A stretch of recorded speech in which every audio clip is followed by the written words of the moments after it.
Azi vrea să facem unboxing. De-abia că pot respira prin masca asta. Acum o să deschid păpușa lui el.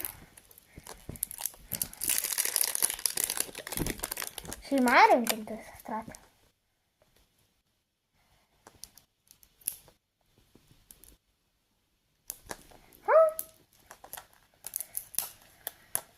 Stați puțin.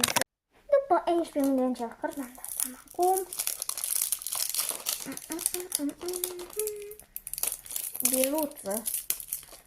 Ok. O să las ambalajul.